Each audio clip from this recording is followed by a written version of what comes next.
नमस्कार, स्वागत आहे तुमचं माझ्या एका नवीन रेसिपीमध्ये। आज आपण फरसाणची अशी कचोरी बनवणार आहोत।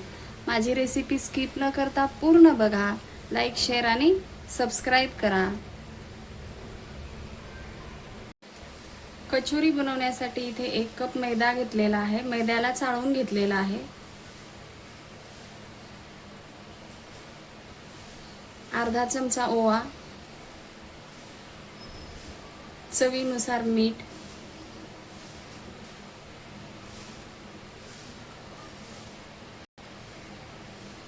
दोन चमचा तेल घालायचं आहे।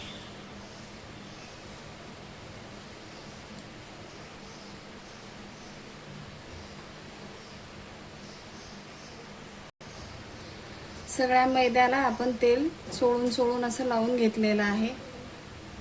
आता थोडं थोडं पाणी टाकून पीठ मळून घेऊया।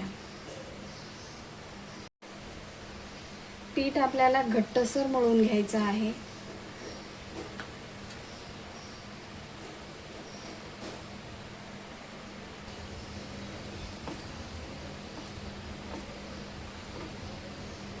आपण आता हे पीठ 10 मिनिटांसाठी मुरू देणार आहोत। 10 मिनिटं ठेवून देऊया पिठाला।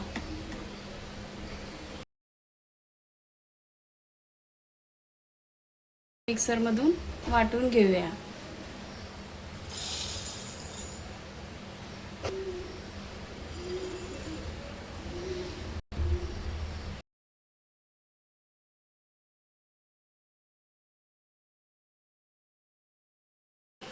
एका भांड्यामध्ये काढून घेऊया। कचोरीसाठी आता आपण सारण करून घेणार आहोत। त्याच्यासाठी 1 चमचा जिरा भाजून घ्यायचा आहे, 2 चमचा धने, 7-8 काळी मिरी, लवंग 7-8, 1 चमचा बडीशेप, 2 चमचा तीळ। मसाले आता भाजून घेऊया। हे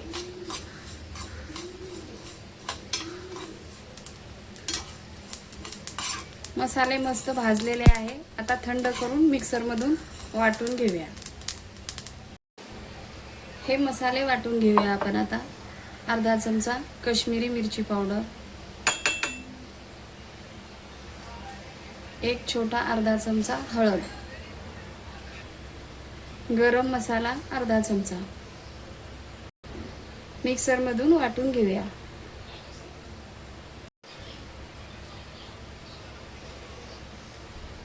एक चमचा पिठी साखर, अर्धा चमचा तीळ, अर्धा चमचा बडीशेप, 2 चमचा काजू कापून घेतलेले ते टाकूया। 2 चमचा आपल्याला इथे चिंच आणि गुळाची चटणी टाकून घ्यायची आहे।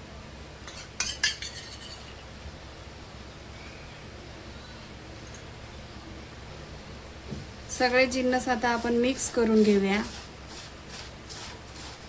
आणि याचे आपल्याला छोटे छोटे गोळे करून घ्यायचे आहे।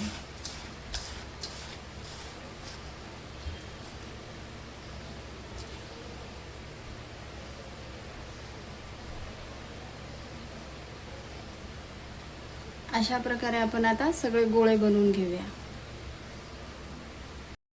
असे छोटे छोटे आपण गोळे बनवून घेतलेले आहे। आता आपण कचोरी करून घेऊया।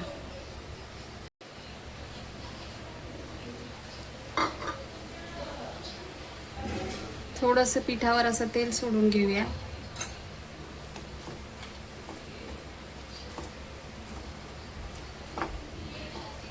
आणि छोटे छोटे आता गोळे करून घेऊया।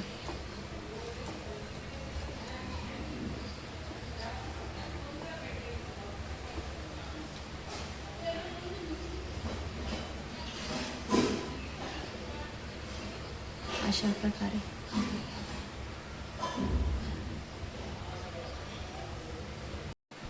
आता आपण हे गोळे लाटून घेऊया।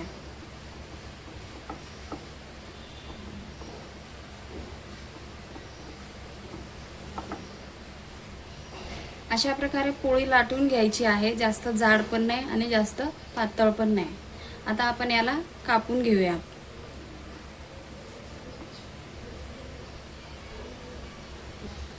अशा प्रकारे आपल्याला पुऱ्या कापून घ्यायच्या आहे। आता याच्यामध्ये आपण हे सारण भरून घेऊया।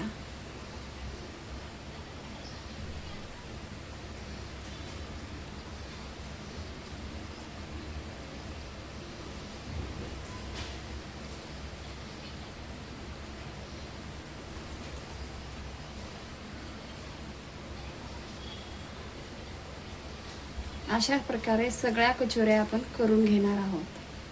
अशा प्रकारे आपण पुऱ्या करून घेतल्या तर आपल्या कचोरी सगळ्या एकसारख्या आकाराच्या होईल।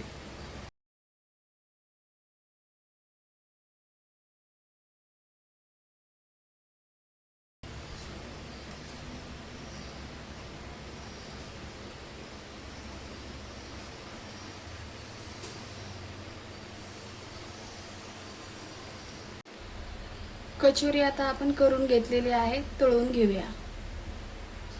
कचोरी तळण्यासाठी आपण गॅसवर कढई ठेवलेली आहे आणि तेल गरम झालेलं आहे।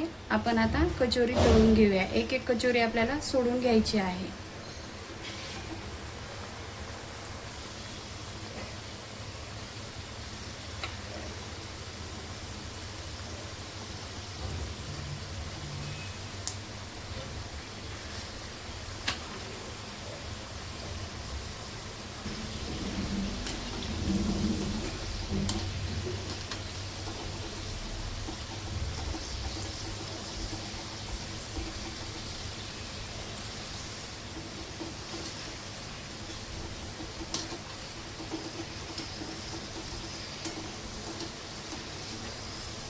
कचोरी आता आपली छान तळून झालेली आहे, काढून घेऊया। अशा प्रकारे आपल्याला सगळ्या कचोऱ्या तळून घ्यायच्या आहे।